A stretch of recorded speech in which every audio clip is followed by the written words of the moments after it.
오늘 우리에게 주실 말씀을 읽겠습니다. 사도행전 8장 26절에서 39절 말씀까지이나 오늘은 29절에서 33절 말씀만 읽도록 하겠습니다.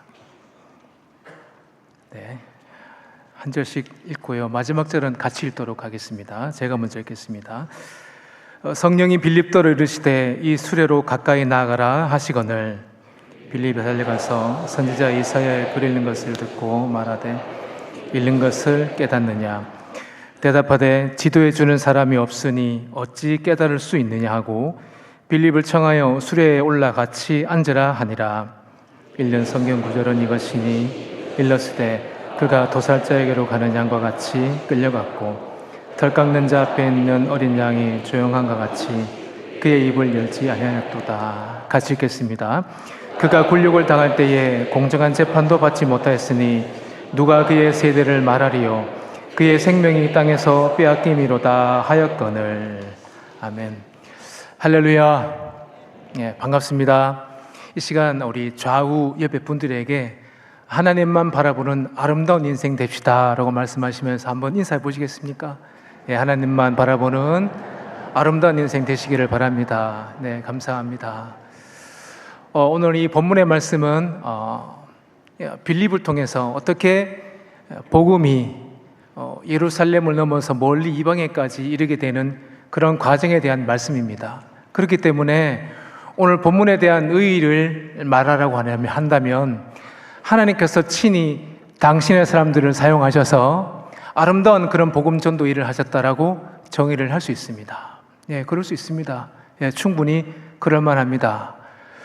그러나 하지만 오늘 초점은요 그런 것이 아니라는 사실이에요. 오늘 본문은 그렇게 복음 전도를 위하여 하나님께서 친히 당신의 사람들을 그렇게 사용하신 것보다 오늘 본문은요 의외의 한 인물에 대한 그 초점이 맞추어져 있다라고 저는 생각합니다. 맞습니다. 여러 가지 자료들을 찾아보면 대부분 빌립입니다. 주석을 봐도 빌립, 여러 가지 자료를 봐도 빌립입니다. 물론 오늘 본문에 빌립이 중심에 있고 주인공인 것처럼 보이는 것은 사실입니다. 하지만 오늘 이 말씀을 가지고 묵상하면서 가만히 앉아 있어 보면 뒤에 가려져 있던 어떤 한 사람이 눈에 보이기 시작한다는 거예요. 오늘 우리는 그 사람을 한번 살펴볼 것입니다. 그러나 사실 오늘 본문을 한번 보십시오. 이 사람은요 우리의 어떤 관심과 우리의 어떤 초점을 받을 만한 사람의 조건을 갖추지 않고 있다는 거예요. 한번 보십시오. 이 사람은 하나님의 손에 쓰인 그 빌립처럼 큰 일을 한 사람입니까? 아니라는 말입니다. 이 사람은 빌립처럼 큰 일을 한 사람이 아닙니다. 도리어 보이는 모습이라고 한다면요 마치 요즘 유행하고 있는, 요즘 마치 인기가 많은, 여행하기 좋아해서 먼 나라를 자주 이용하는, 먼 나라를 자주 여행하는 여행 유튜버처럼 보입니다. 여러분은 빠니보트를 좋아하세요? 곽튜브 좋아하세요? 이 사람의 행적을 보고 있노라면요 이 나라에서 저 나라로 거쳐가는 여행을 좋아하는 요즘을 치면 여행 유튜버 같은 그런 모습만 보일 뿐이에요. 또 그것만이 아닙니다. 이 사람은요 혈통적으로 봐도 우리의 관심을 받지 못할 것 같은 그런 조건을 가지고 있어요. 이 외에도요 이 사람은요 이 사람에 관한 이야기는 오늘 성경 전체를 통틀어서 오늘 이 사도행전 8장에 있는 본문이 유일합니다. 희소성이 있다는 얘기죠. 분량이 굉장히 짧습니다. 그렇기 때문에요 우리는 이 사람이 마치 주인공이 아닌 것처럼 보입니다. 하지만 오늘 하나님께서는요 저에게 오늘 이 사람을 보게 하셨습니다. 그리고 이 사람을 보게 하셔서 함께 은혜를 나누고 함께 묵상한 것을 나누면서 하나님께서 주시는 그 마음을 회복하기를 원한다는 사실이에요. 자, 그렇다면 오늘 이 본문에 이 사람이 누굴까? 과연 이 사람은 과연 누구일까? 이 사람은 바로 흑인입니다. 깜짝 놀라셨죠? 이 사람은 흑인입니다. 아무리 살펴봐도, 아무리 이 사람의 조건을 살펴봐도요 이 사람은 우리의 관심을 받지 못할 것 같은 그런 충분한 조건들만 가지고 있다는 사실이에요. 그러나 그럼에도 불구하고 우리는 오늘 이 사람을 보면서 이 사람을 주목을 해야 한다는 사실입니다. 왜 그럴까요? 바로 이 사람의 내면과 우리들의 내면이 같기 때문에 그래요. 자, 한번 자막을 보시겠어요? 어떻습니까? 흑인의 내면과 우리들의 내면이 같다라는 거예요. 예, 이 흑인의 마음, 이 사람의 내면과 우리들의 내면이 동일하다는 것 때문에 우리는 오늘 이 사람을 보기를 원합니다. 자, 그렇다면 과연 우리와 이 사람은 어떤 동질한 모습을 가지고 있느냐는 것이죠. 우리 다 함께 27절 말씀을 함께 읽도록 하겠습니다. 읽습니다. 일어나 가서 보니 에티오피아 사람 곧 에티오피아의 여왕 간다게의 모든 국고를 맡은 관리 내시가 예배하러 예루살렘에 왔다가. 아멘. 예, 여기서 이 사람에 관해서 이름은 밝히지 않기 때문에 이 사람의 이름은 잘 모릅니다. 그러나 한 가지 알 수 있는 것은요, 이 사람이 어떤 직책을 가진 사람인가 하는 것은 충분히 우리가 볼 수 있습니다. 보니까 에티오피아 왕의 국고를 맡은 자로서 그 지방의 그 나라의 관리였다는 사실은 좀 이해가 되는데, 그러나 어떻습니까? 좀 충격적인 사실 하나가 있습니다. 뭘까요? 예, 그는요, 말하기도 부끄러울 만큼 좀 그러한 내시였다는 사실입니다. 뭐라고요? 내시였습니다. 이 에티오피아는요, 구약 성경에서 구스 땅으로 소개되고 있습니다. 그리고 구스 땅에는 함 족속이 살고 있다고 성경은 늘 말을 하고 있습니다. 자료를 찾아보니까 이 에티오피아에는요, 왕이 있었는데 왕은 태양의 자손, 태양의 후손이라는 그런 신성시되고 추앙받는 그런 것들이 있었어요. 그렇다 보니까 이 존경받고 추앙받고 신성시되는 이 에티오피아 왕은요, 세속적인 일은 거룩하지 못하다고 해서 세속적인 일은 할 수 없었습니다. 대신에 왕의 어머니인 그 아들의 어머니인 그 여왕이, 아들의 어머니죠, 왕의 어머니인 그 여왕이 그 아들을 대신해서 세상사를, 그 나라의 국정을 주관하고 있었다는 사실인데, 그 이름이 바로 오늘 본문에 나오는 대로 간다게입니다. 그러니까 간다게는 바로 그 나라 에티오피아 왕의 어머니라고 이해하시면 될 것 같습니다. 그런데 지금 빌립이 만나고 있는 이 사람이 어떤 사람이라고 했습니까? 어떤 사람으로 소개되고 있습니까? 바로 여왕 간다게의 국고를 맡은 사람으로 소개되고 있다는 거예요. 오늘날로 치면 어떻게 표현할 수 있을까요? 재무부 장관? 그렇게 하면 되겠습니까? 네, 재무부 장관 좋네요. 예, 재무부 장관 좋습니다. 또 어떤, 만약에 재무부 장관이 좀 맞지 않다면 어떻게 표현할 수 있을까요? 비선 실세? 뭐 그렇게 하면 될까요? 고개 좀 끄덕여 보십시오. 맞으면 맞다, 틀리면 듣다, 아니면 아니다. 예, 맞지요? 맞습니다. 재무부 장관 혹은 비선 실세 정도라고 표현하면 될 것입니다. 예, 그런데 문제는 뭐냐? 이렇게 높은 고위직에 올라가는 것이 결코 자연스럽거나 결코 쉬운 일이 아니라는 사실이에요. 그렇지 않습니까? 그 자리까지 오르려면요, 기본적으로 음모와 술수는 기본적으로 깔고 들어갑니다. 그 높은 자리까지 오르기 위해서는. 정적을 물리치기 위해서는요, 뇌물도 바치고, 정적을 물리치기 위해서는요, 아부도 하는 것 당연하으리라 생각합니다. 그리고 만약에 그런 것들이 모자란다고 한다면 이제는 직접 나서서 이간질은 물론이거니와 편가르기도 서슴없이 했을 것이 바로 이 내시의 삶이라는 거예요. 그래서 이런 여러 가지 정황들을 살펴볼 때요, 지금 이 내시가 내시였다는 이 사실조차도 좀 의문스럽습니다. 이게 저만의 생각입니까? 아니죠. 눈치가 빠른 분들은 아마 이런 것을 보면서 과연 내시가 진짜 내시가 맞나, 이런 생각을 했을 수 있다는 거예요. 네, 무슨 말입니까? 어떻게 보면 이 내시는 자기가 최고의 자리에 오르기 위하여 어떻게 보면 스스로 자기의 남성상을 희생했을 수도 있다라고 하는 어떤 중요한 결론에 도달할 수 있습니다. 네, 그래서 이 같은 사실을 종합해 보면요, 이렇게 정리할 수 있습니다. 넷이 그는 1인자의 자리에 오를 수만 했다면 그 무엇이든지 희생할 수 있는 권력에 대한 강한 욕구를 소유한 사람이다.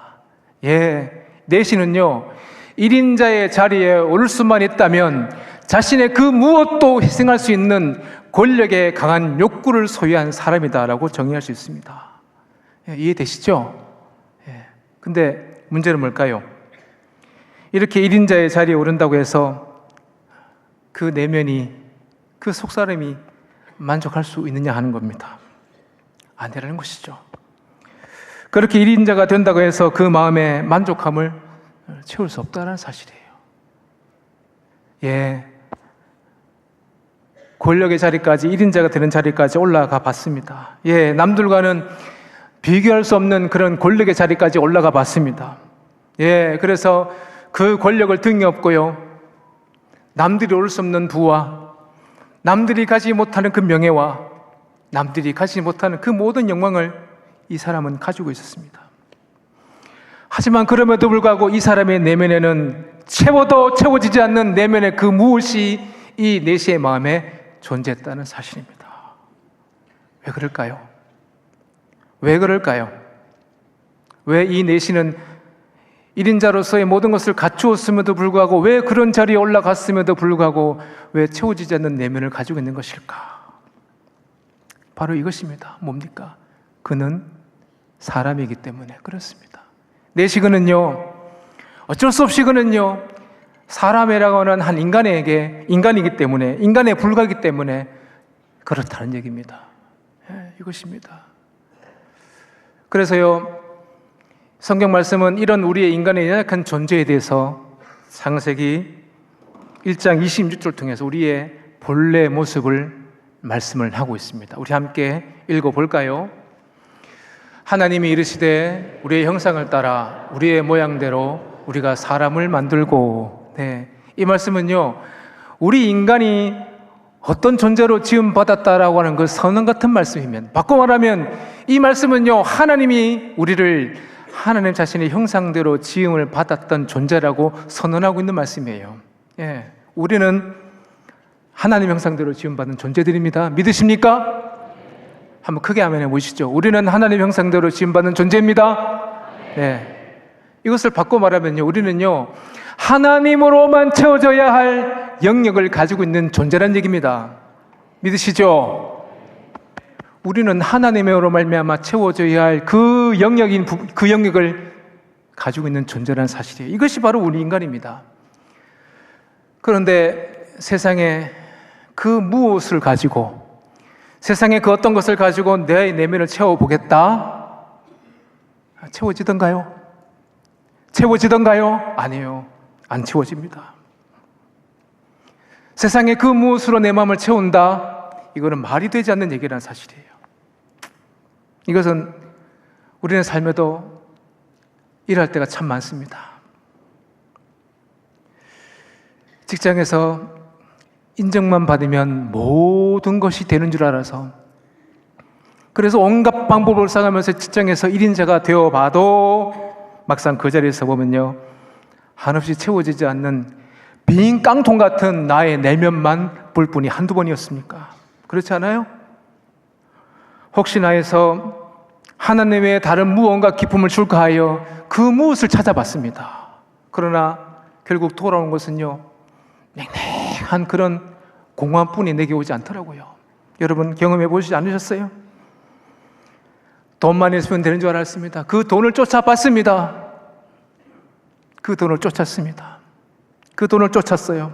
하지만 결국 남고 돌아오는 것은요, 망가진 몸과 망가져버린 육체와 가족 간이 남남이 되는 듯한 그런 냉랭함만 우리에게 올 뿐입니다.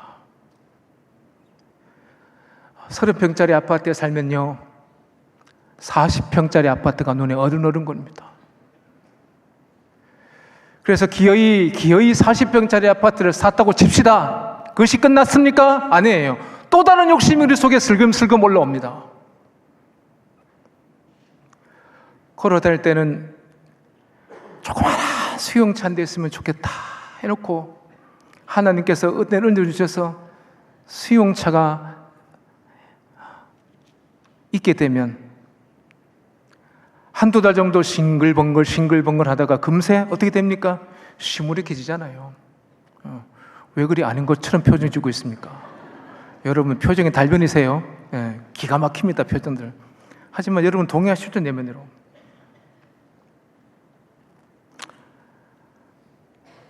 아파트가 해결되던가요?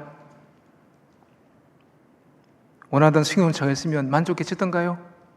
어떻습니까? 있으면 있을수록 우리는 더 큰 것을 바라는 그 마음만 확인할 뿐이에요. 이러한 것을 통해서 우리는 뭘 알 수 있습니까? 이 세상 그 무엇도, 이 세상 어떤 것도 나의 헛헛한 그 마음을 채울 수가 없을 뿐더러 이 세상 그 무엇도 나에게 진정한 만족을 주지 못한다. 이러한 씁쓸한 결론에만 도달할 뿐입니다. 누가요? 우리들이. 누가요? 내 자신이. 옆 사람 보지 마세요. 누가요? 내 자신이. 그래서 저는 이 모든 현상들을 가리켜서 저는 목마름이다 라고 정의할 수 있습니다. 한번 따라해 보겠습니까? 목마름. 한 번만 더 해보시죠. 목마름. 네, 저는 이런 우리의 모든 삶을 가리켜서 목마름의 삶이다 라고 정의할 수 있는 겁니다. 네, 제가 지금 없는 말을 하고 있는 겁니까? 제가 지금 없는 말을 하고 있다고 생각하세요? 아니죠. 저는 저를 포함해서 우리 모두의 그런 내면의 속사람에 대한 상황을 여러분과 함께 나누고 있는 겁니다. 그리고 지금 중요한 것은 내시도 이런 목마름을 가지고 있습니다. 네. 그래서 제가 앞에 서두에서 흑인의 내면과 우리의 내면이 같다라고 하는 것도 바로 이런 이유 때문에 그렇게 말하고 있는 겁니다. 여러분, 오늘 말씀드리면서 나는 아니지라고 생각하지 마세요. 하나님 말씀 앞에서 하나님 나는 아니지요 할 때 어떡합니까? 하나님이 너다 이렇게 말씀하시거든요. 이건 내 말씀 아니야. 나는 지금 명지에 구신 아파트도 있고 하나 전세로 세도 주고 있고 이렇게 생각하지 마세요. 여러분 그런 걸 말하는 게 아닙니다. 여러분 아실 거라 생각합니다. 자, 그렇다고 한다면요, 내시는 자신의 그런 목마름을 어떻게 해결하고 어떻게 채우고 있는가 하는 겁니다. 한번 주목을 해보길 원합니다. 다시 한번 27절 하반부 말씀을 다시 한번 보겠습니다. 27절 하반부입니다. 같이 읽으시죠. 내시가 예배하러 예루살렘에 왔다가, 아멘. 보면 내시가 예배하러 예루살렘에 왔다라는 그 기사를 보면서 이게 웬일이야? 이 내시는 여호와 하나님을 경외하는 신앙인이 아니었나? 이렇게 생각하는 분들이 꽤 있을 줄 압니다. 어떻게 보면 이 내시는요, 여호와를 경외하는 그 신앙으로 예루살렘에 올라와 어떤 액션을 취하고 있는 것처럼 보여지는 것이 사실입니다. 그래서 제가 좀 자료를 찾아보니, 주석을 찾아보니, 내시는 신앙인이었네, 내시는 신앙인이 아니었네, 아니면 애매모호하다, 알 수 없다, 아리송하다, 아리까리하다 등등의 여러 가지 표현들이 있는 것을 제가 봤어요. 저는요, 여기에 대해서 이렇게 단언하고 싶습니다. 지금 내시는요, 여호와를 경외하는 신앙 때문에 예루살렘에 온 것이 아니라는 얘기예요. 왜냐하면요, 실제 1세기경에는요, 이방인 중에서도, 이방인 가운데서도요, 율법을 중시해서 중요한 절기가 이르면요, 예루살렘으로 올라와서 절기를 지키고 가는 이방인들이 있었습니다. 그들이 어떤 이유에서는지는 잘 모릅니다. 그들이 왜 왔는지는 정확히 잘 모릅니다. 하지만 분명한 사실은 실제로 그 당시 그 시기에는요, 확실하지 않지만 유대교의 하나님에 관심을 두고 그 하나님께 어떤 액션을 취하기 위하여 예루살렘으로 올라온 이방인들이 꽤 존재했다는 사실입니다. 그래서요, 그들을 통상적으로 뭐라 부르는지 아세요? 이렇게 불렀습니다. 순례자. 뭐라고요? 순례자라고 불렀습니다. 지금 내시는요, 스스로 순례자가 되어서, 그리고 하나님 믿는 유대교에 매료되어서 이제 순례자임을 자처한 거예요. 그래서 지금 예루살렘으로 올라와서 예물을 드리고 뭔가를 하려고 하는 그런 모습을 보이고 있습니다.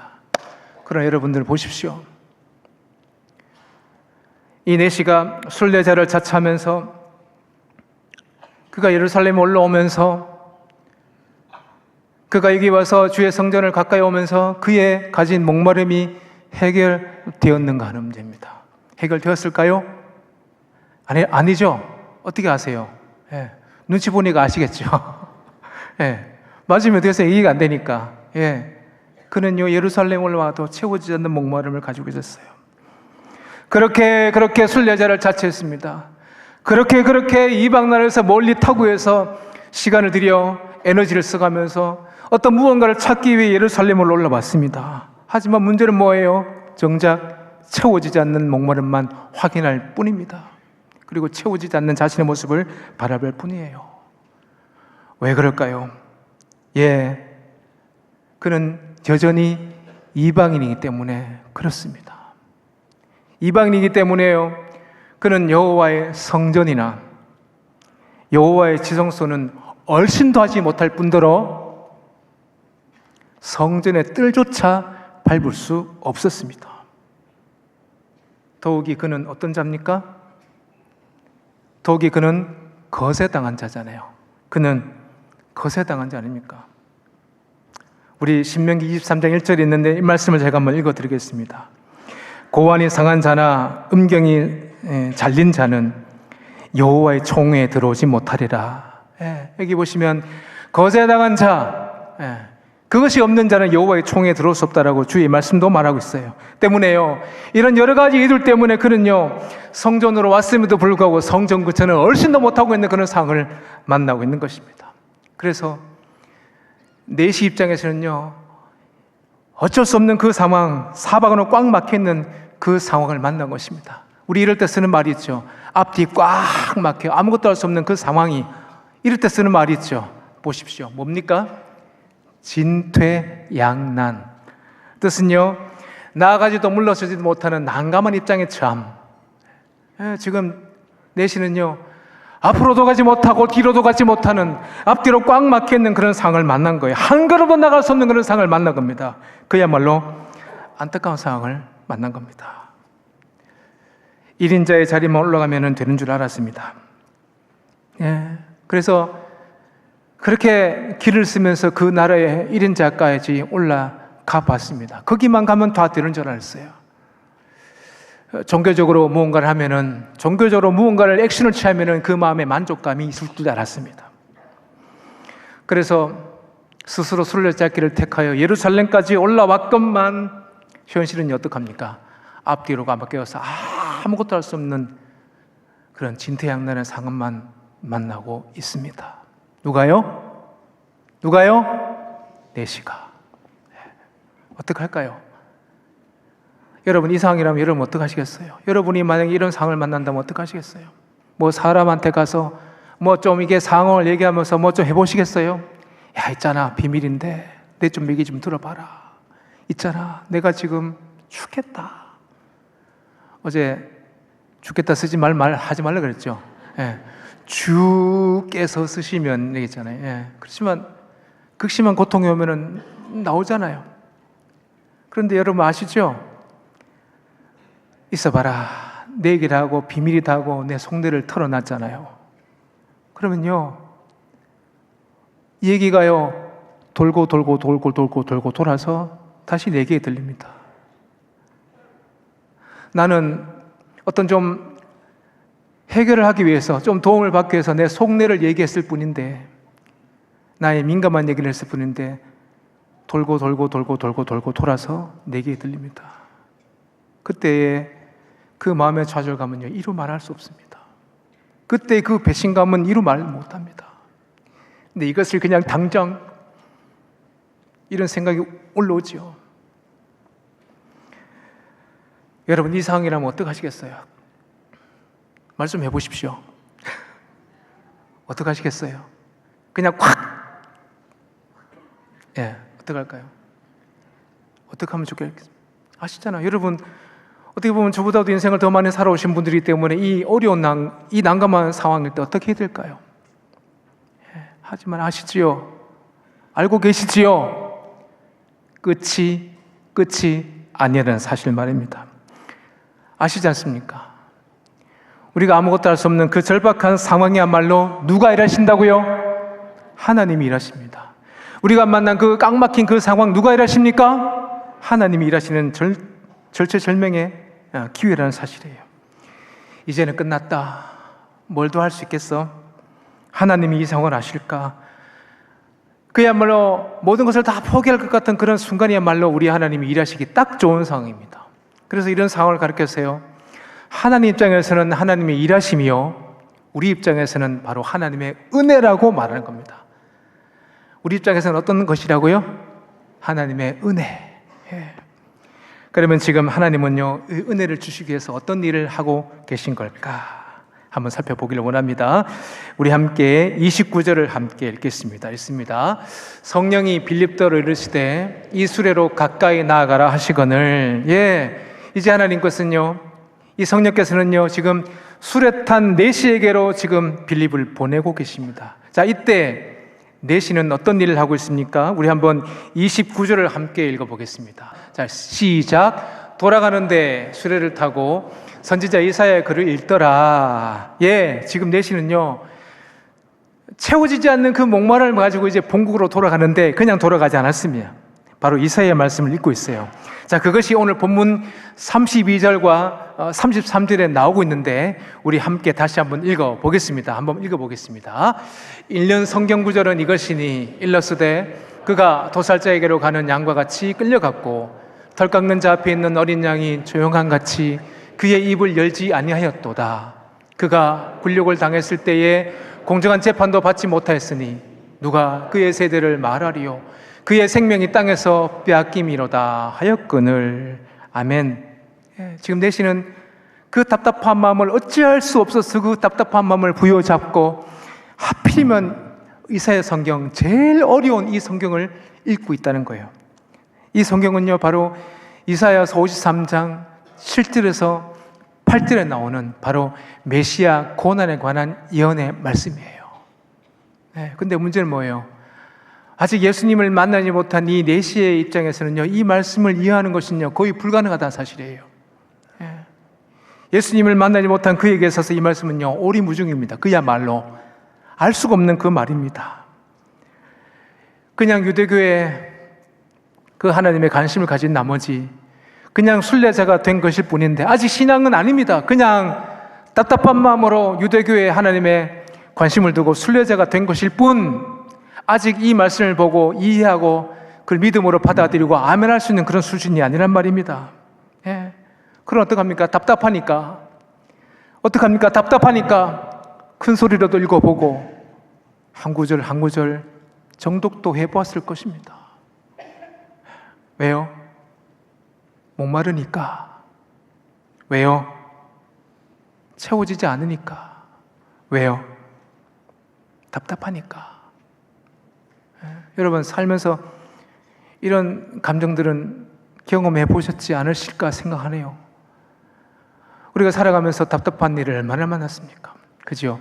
내가 하나님 안에서 늘 생활했고, 교회 안에 늘 직분자로서 늘 교회에 충성했고, 내가 주일 예배, 수요 예배 타락방 빠지지 않고, 내가 들려지는 주의 말씀 따라 그 말씀에 순종하려고 노력했고, 내가 하나님 앞에서 한 번도 헌금 한 번 떼먹은 적 없고, 모든 사람들이 볼 때 저 집사님은, 저 권사님은, 저 장로님은, 저 집사님은 아주 모범적이야, 이런 평가를 들었는 삶인데 이유도 모르겠고 원인도 모르겠고 어떤 처방도 잘 모르겠는데 아무튼 내 마음속에 뭔가 채워지지 않아서 그것 때문에 뭔가 맥 빠진 것 같은 그런 경험들을 여러분들 해보셨지 않습니까? 저도 교육자잖아요. 참 이게 참 아이러니한 것은요, 교육자 하면은 하나님의 은혜를 누리고 살아야 되잖아요.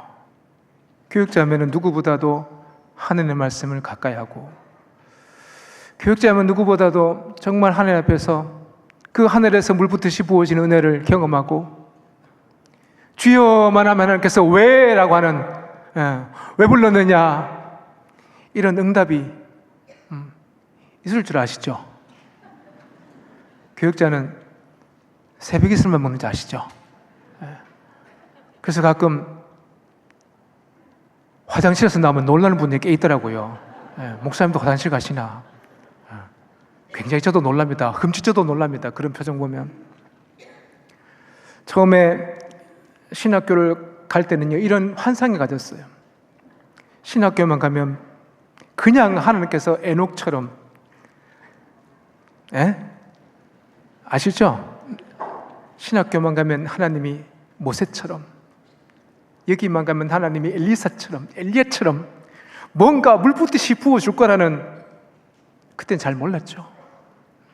그런 환상이 있었어요. 그런데 한 학기도 안 돼서 그 꿈이, 그 비전이 와장창 깨지더라고요. 아무것도 안 일어나요. 아무것도 없어요. 아무것도 안 일어나요. 어떨 때는 답답해요. 답답해서 학교 뒷산으로 가서 쥐라고 불러보면요, 하나님 살아계시지 않는 것 같습니다. 이 하나님은 도대체 살아계신가? 하나님은 입도 코도 안 떼시고요, 마치 나를 그냥 내버려 두는 듯한 그런 경험들을 많이 해봤습니다. 하나님 왜 이곳에 보내셨습니까? 묵묵부답. 하나님 내가 왜 여기 있어야 되죠? 왜 여기 있어야 되죠? 묵묵부답. 마치 절 보고 여기서 죽으라는 것 같이 보입니다. 그리고 막상 교회에 와서 사역을 하면서 여러 가지 일을 하다 보면요, 가끔 지칠 때가 있어요. 굉장히, 어떨 때는 정말 들어갈 때는 파김치라는 말이 어떤 뜻인지를 아시죠? 집에 들어갈 때 그야말로 숨만 쉴 뿐, 살아있는 송장 같은 그런 느낌으로 들어갈 때 한두 번이 아닙니다. 참 뭐랄까, 하나님께서 은혜를 주실 만한데, 하나님께서 지금 말씀하실 만도 한데, 하나님께서 지금 뭔가라고 사인 주실 만한데 그런 일이 없어요. 바꿔 말하면요, 교육자도, 저도요, 제 얘기죠, 자주 그런 공허함과 자주 그런 목마름을 느낍니다. 그럴 땐요, 정말 죽고 싶어요. 정말 죽고 싶어요. 여러분, 죽지 말라고 했지만 진짜 죽고 싶을 때가 있어요. 근데 또 희한한 것은요, 참 희한한 것은요, 그렇게 해서 죽을 것 같으면 뭔가 희미하게 뭔가 들려지는 것 같고, 뭔가 말씀하시는 것 같아요. 희미해요. 아멘이시죠? 네, 희미해요. 그런데 아시죠?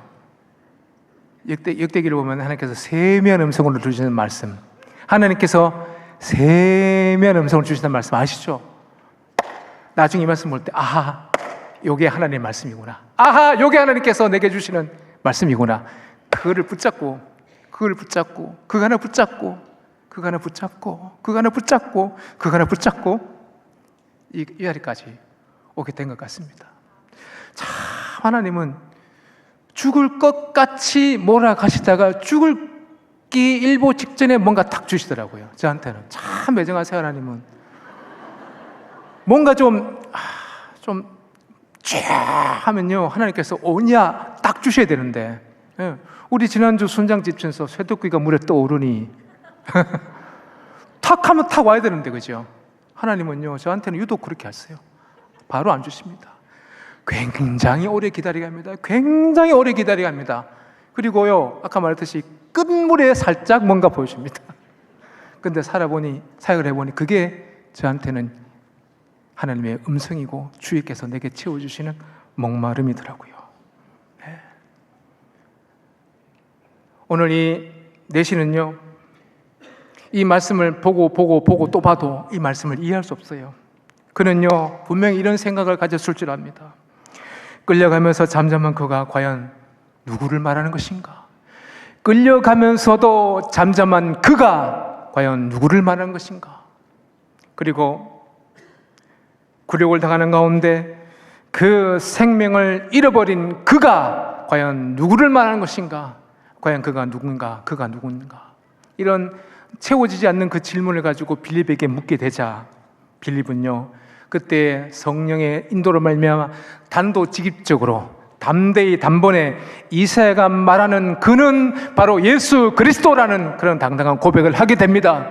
그리고요, 이 빌립은요, 이어서 말씀을 힘있게 담대히 선포하기 시작합니다. 이렇게 말했습니다. 그는 대제사장과 서기관들과 빌라도의 고난을 당해서 죽임을 당했으나 약속대로 3일 만에 부활하셔서 승천하셨다는 그 사실을, 그리고 오순절날에 약속하신 성령을 보내주셔서 이제 누구든지 그를 믿고 세례를 받으면 제 용서와 함께 구원을 받는다라는 말씀을 전해 주었습니다. 우리 한번 지금 제가 읽어드린 구절 한번 목소리에 맞춰서 같이 다시 한번 읽어볼까요? 읽습니다. 시작. 그는 대제사장과 서기관들과 빌라도에 의해 고난과 죽임을 당하셨으나 약속대로 3일 만에 부활하시고 승천하셨다는 사실을, 그리고 오순절에 약속하신 성령을 보내주셔서 이제 누구든지 그를 믿고 세례를 받으면 죄 용서와 함께 구원을 받는다라는 이 복음을 내시에게 전하고야 말았습니다. 복음 중에 복음입니다. 말씀 중에 말씀입니다. 여러분들은 예수를 누구라 생각하세요? 그런데 놀라운 것은 이때 벌어집니다. 바로요, 내시의 마음속에 큰 울림이 일어나기 시작합니다. 아시잖아요. 그는요, 내시그는요, 오직 현세적인 삶을 살았던 사람이에요. 현실에만 집중된 삶이었습니다. 일인자도 권력도 부와 명예도 오직 그에게 추구의 대상이었습니다. 그래서 그는요, 필요하다면요, 정족도 능히 제낄 만큼 권력에 대한 강력한 욕구를 소유한 사람이 바로 내시의 삶이었습니다. 그런데 그 내시의 그 강력하고 그 내시의 그 견고했던 그 심령건대에 금이 가기 시작합니다. 금이 가면서 뭔가 지각변동이 일어나게 됩니다. 왜 그렇습니까? 바로 그분이 내시의 마음에 찾아오시기 때문에 그렇습니다. 맞습니다. 중요한 것은요, 그분에게 마음을 내어주기만 하면요, 죄 용서와 함께 내세에 대한 확신을 심어준다라는 이 말씀은요, 바로 내시에게 전인격적인 뭔가 지각변동이 일어나는 것과 동시에요, 잠자고 있던 신적 본능을 흔들어 깨웠던 것입니다. 그러면서 재차 놀라운 경험들을 하게 되죠. 그것은 바로 그제서야 채워도 채워지지 않았던, 채워지지 않던 그 마음속에 무언가 가득 채워지는 듯한 경험을 하게 됩니다. 저는 이것이 바로 만족이라고 생각합니다. 여러분, 교회 왜 오십니까? 여러분, 오늘 교회 왜 오셨어요? 순자님이 가져와서 왔습니까? 목회자가 오라고 전해서 왔습니까? 다른 사람과 교제하기 위해서 이 땅에 왔습니까? 여기 와서 뭐 사업적인 비즈니스를 위해서 여기 오셨습니까? 여기 왜 오셨습니까? 여기 왜 오셨냐고요? 왜 오셨냐고요? 바로 복음의 말씀을 듣고 그 채워주시는 그 말씀을 통해서 내 내면 가운데 채워지는 은혜가 있기 때문에 여기 온 것 아닙니까? 그런 거 아니에요? 제가 왜 여기서 목회자를 합니까? 제가 여기서 왜 사역을 합니까? 비록 현실적인 일은 만만치 않지만 위로부터 내려오는 그 뭔가가 있잖아요. 여러분, 그거 뭔가 아시죠? 위로부터 내려오는 그 은혜를 여러분들이 아시기 때문에 저도 그 은혜를 채우기 위해서 여기 오는 것 아닙니까? 그래서 설교하는 거 아닙니까? 그래서 힘이 다하도록 설교하는 거 아닙니까? 물론 담임 목사님께서 시켜서 하신 건 맞지만 순종해야죠. 순종하지요. 그 다음 맡겨진 사명을 최선을 다하는 거죠. 이게 제 역할 아닙니까? 그래서 이 내시는요, 이제 채워지는 그 내면을 통해서 기쁨을 얻게 되고 그 만족감을 얻게 되자 이제 이 만족감과 기쁨을 어떻게 표현하고 있을까요? 함께 36절을 읽도록 하겠습니다. 길 가다가 물 있는 곳에 이르러 그 내시가 말하되 보라, 물이 있으니 내가 세례를 받음에 무슨 거리낌이 있느냐. 내시는 이제 길을 가다가 길가에 물이 있는 것을 발견하게 되고 이제 빌립에게 청합니다. 내게 세례를 주오. 내게 세례를 주세요. 그러자 빌립은요, 내려가서 물 있는 곳에서 세례를 베풀고 이제 세례가 끝나고 올라오니 다시 한번 주의 영이 빌립을 이끌고 다시 한번 복음을 전하는 그곳으로 빌립을 호련히 이끌어가게 되고 내시도 기쁨으로 본국으로 돌아가는데 이 둘은 이후로 다시 한번 다시는 보지 못했다는 그 말씀으로 오늘 본문은 결론을 끝맺고 있습니다. 오늘 내시가 세례를 받는 그런 모든 일련의 과정들을 보면서 여러분들 무엇을 느끼고 무엇을 생각을 하고 계십니까? 아니, 오늘 이 본문이 내시가 주의 말씀을 듣고 심령이 변화하여 세례를 받고 구원받는 그 모습을 통해서 오늘 이 본문이 우리에게 무엇을 말한다고 생각하십니까? 1인 자라는 자리에 올랐건만 정작 그에게 남은 것이라고는요, 만신창이 같이 거세되고 온전지 못한 몸과 마음만 남아있어 이제 더 이상 그에게 아무런 소망이 없을 그때에 마음의 문을 열게만 하면 온전한 회복과 함께 내세의 확신을 준다는 그 소식은 바로 내시에게 복음 중에 복음이었습니다. 내시에게는 이것이 바로 복음 중에 복음이었습니다. 한 사람이 세례를 받고 구원받는 그 일을 어찌 우리 부족한 지각이, 어찌 부족한 이 속사람이 그것을 100% 다 이해하고 다 100% 설명할 수 있겠습니까? 많은, 그러나 여기서 분명한 사실은 이것도 하나님의 은혜다. 이것마저도 하나님의 은혜다. 한번 생각해 보십시오. 많은 성경 중에 왜 유독 이 내시가 이사야 성경을 읽었을까요? 하나님의 섭리죠. 왜 빌립이 많고 많은 사람 중에 왜 지금 내시에게로 보낸받습니까? 이거 하나님의 은혜잖아요. 이거 왜 다른 무언가를 설명할 수 있겠습니까? 그리고 그가 빌립이 풀어주는 그 말씀을 듣고 마음 문이 열리게 되고, 그러므로 말미암아 그가 마음의 문을 열고 복음을 받은 것도 바로 하나님의 일하심이 외에는 다른 설명할 게 없는 겁니다. 여러분, 저는 이 말씀을 전하면서 이 한 가지 생각을 잊을 수 없었습니다. 그렇다면 나 자신은 어떠한가? 나의 속사람의 상황은 어떠한가 하는 겁니다.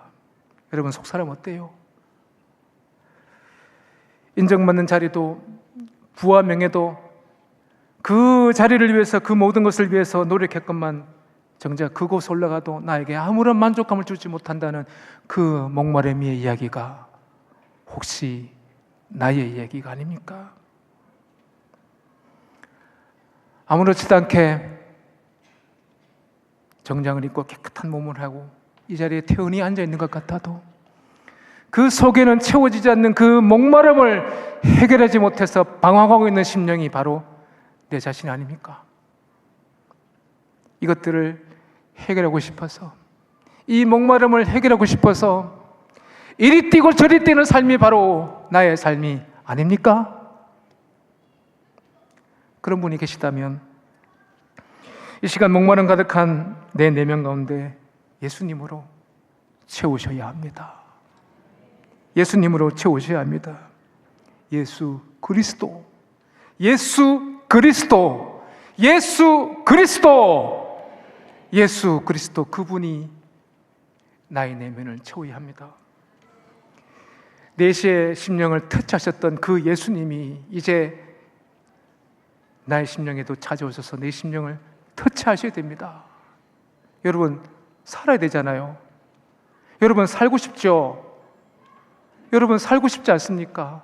살아야 되지 않습니까? 살아야 되잖아요, 여러분. 우리도 살고 우리 모두도 살아야 되잖아요. 살려면 예수님을 잡아야 합니다. 세상 그 무엇이 우리를 살리지 못합니다. 때문에 이제부터요, 이 목마름에 관하여 우리가 좀 시각 전환이 필요해요. 이제까지 목마름은요, 부끄러운 것이고 숨기고 싶은 것이고, 이 목마름은요, 애써 들춰내고 싶지 않은 그런 영역이기 때문에 오늘부터 우리는요, 좀 보는 시선이 달라야 합니다. 어떻게 바뀔까요? 목마름은 부끄러움이 아니다. 목마름은 예수님을 만나는 통로다. 목마름은 부끄러운 것이 아니다. 목마름은 예수님을 만나는 통로다. 이제 뭔가 달라지지 않습니까? 그렇습니다. 이제부터 여러분들은 삶을 살면서 뭔가 공허하고 뭔가 채워지지 않는 마음이 있다면 여러분은 부정적인 생각하지 마세요. 제가 어떤 분 만나니까 자기는요, 날마다 부정적인 생각을 한다는 그 말씀 들을 때 제가 그랬습니다. 그 얘기 하지 마십시오. 그 말씀 없던 걸로 합시다. 긍정적인 생각하세요. 제가 그런 말씀 드렸거든요. 여러분, 목마름에 오고들랑 나는 끝났다, 나 이제 절단 났네, 나 예수님과 상관없네, 이런 부정적인 생각과 말을 하지 마십시오. 어떻게 해요? 목마름이 있다면 할렐루야, 아멘. 목마름을 통해서 예수님을 만나는 통로가 되어야 한다. 이 사실을 꼭 기억하셨으면 좋겠습니다. 오늘 제목은요, 좀 제가 과격하게 좀 썼습니다. 이걸 할까 저걸 할까 오만 국리를 다 하다가 좀 과격한 표를 썼다면 죄송합니다. 내적 혁명이죠. 진정한 내적 혁명은 바로 내 속에 있는 그 목마름에 대한 인식의 전환부터 시작되어야 합니다. 그리고 그 인식의 전환에서부터 시작해서 실제 삶에서 변화되는 그런 부분이 일어나기를 저는 간절히 축원합니다. 하나님 앞에서 그 목마름을 날마다 채워가는 그런 멋있는 삶이 되기를 축원합니다. 하나님 안에서 그 목마름을 하나님의 것으로 채워가는 아름다운 삶이 되시기를 축원합니다. 그런 멋있는 삶, 그런 아름다운 삶이 되시기를 주의 이름으로 축원합니다. 기도하겠습니다.